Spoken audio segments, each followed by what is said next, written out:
உடலில் நீர்ச்சத்து குறைகிறதா? நீரின்றி அமையாதது உலக மட்டுமல்ல, உடலும் தான். தினம்தோறும் நாம் குடிக்க வேண்டிய தண்ணீரின் அளவு, போதுமான அளவு தண்ணீர் கிடைக்காததால் ஏற்படும் விளைவுகள் குறித்து இப்போது இந்த வீடியோவில் பார்க்கலாம். நமது உடல் 70% நீரால் ஆனது. உடலில் நீர்ச்சத்து குறைந்தால் தலைச்சுற்றல், படபடப்பு ஏற்படும். உடலில் நீர்ச்சத்து சரியாக இருந்தால் இரத்த ஓட்டம் சரியாக இருக்கும். இரத்த ஓட்டம் சரியாக இருந்தால் சிறுநீரகத்தின் செயல்பாடு சீராக இருக்கும். குறைந்த அளவு நீரை குடிப்பவர்களுக்கு சிறுநீர் பாதையில் கற்கள் உண்டாகும் வாய்ப்பு அதிகமாக ஏற்படுகிறது.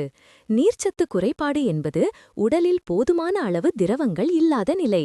வியர்வை, வாந்தி, வயிற்றுப்போக்கு போன்றவை மூலம் அதிக திரவங்களை இழப்பது அல்லது போதுமான அளவு திரவங்களை குடிக்காதது போன்ற பல காரணிகளால் ஏற்படுகிறது. நீர்ச்சத்து குறைபாட்டின் அறிகுறிகள்: தாகம், வறண்ட வாய் மற்றும் உதடுகள், அடிக்கடி சிறுநீர் கழிக்காதது அல்லது அடர் நிற சிறுநீர், சோர்வு, தலைவலி, தலைச்சுற்றல், குழப்பம், மயக்கம். நீர்ச்சத்து குறைபாட்டை தடுப்பதற்கான வழிகள்: தினமும் அதிக அளவு தண்ணீர் குடிக்க வேண்டும். பழங்கள், காய்கறிகள் மற்றும் சூப்புகள் போன்ற நீர்ச்சத்து நிறைந்த உணவுகளை சாப்பிட வேண்டும். உங்கள் சிறுநீர் நிறத்தை கண்காணிக்கவும். அது வெளிர்கஞ்சல் நிறமாக இருந்தால் நீங்கள் போதுமான அளவு திரவங்களை குடிக்கிறீர்கள் என்று அர்த்தம். அதுவே அடர் மஞ்சள் அல்லது ஆரஞ்சு நிறமாக இருந்தால் நீங்கள் அதிக திரவங்களை குடிக்க வேண்டும். நீரிழப்பு குறைபாட்டை தவிர்க்க பொதுவாக தண்ணீரை அடிப்படையாக கொண்டிருக்கும் எந்த பானமும் உடலை மீண்டும் நீரேற்றம் செய்ய உதவும். எனவே உங்களுக்கு தண்ணீர் பிடிக்கவில்லை என்றால் சர்க்கரை சேர்க்காத தேநீர் அருந்தலாம். அதாவது கிரீன் டீ, எலுமிச்சை சாறு கலந்த பிளாக் டீ குடிக்கலாம்.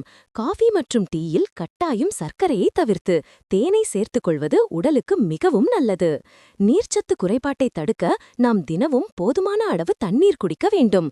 அதோடு சேர்த்து நீர்ச்சத்து நிறைந்த உணவுகளையும் சாப்பிட வேண்டும். நீர்ச்சத்தை அதிகரிக்க உதவும் சில உணவுகள்: 90% நீர்ச்சத்து நிறைந்த தர்பூசணி ஒரு இனிப்பான பழம். இது தாகத்தை தணிப்பது மட்டுமல்லாமல் ஊட்டச்சத்துகள் நிறைந்த ஒரு அற்புதம் என்றால் அது மிகையல்ல. தர்பூசணியில் நோய் எதிர்ப்பு சக்தியை அதிகரிக்கும் வைட்டமின் சி, கண் பார்வைக்கு உதவும் வைட்டமின் ஏ போன்ற சத்துகள் நிறைந்துள்ளன. வெள்ளரிக்காய் 95% நீரால் ஆனவை. மேலும் வைட்டமின் கே மற்றும் சி ஆகியவற்றுடன் இரத்த அழுத்தத்தை கட்டுப்படுத்தும் பொட்டாசியமும் இதில் அதிகம் உள்ளன. ஆரஞ்சு 88% நீராலானது. மேலும் இது வைட்டமின் சி மற்றும் ஃபோலேட்டின் சிறந்த மூலமாகும். இந்த உணவுகளை உங்கள் உணவில் சேர்ப்பதால் தினசரி நீர் உட்கொள்ளலை அதிகரிக்கவும் உடலின் ஒட்டுமொத்த ஆரோக்கியத்தை மேம்படுத்தவும் உதவியாக இருக்கும்.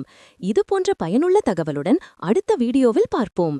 அதை தெரிந்து கொள்ள நம் ஹெல்தி லைஃப் சேனலை சப்ஸ்கிரைப் செய்து கொள்ளவும். உங்களுக்கு இந்த வீடியோ பயனுள்ளதாக இருந்தால் லைக் செய்து கொள்ளவும். நன்றி.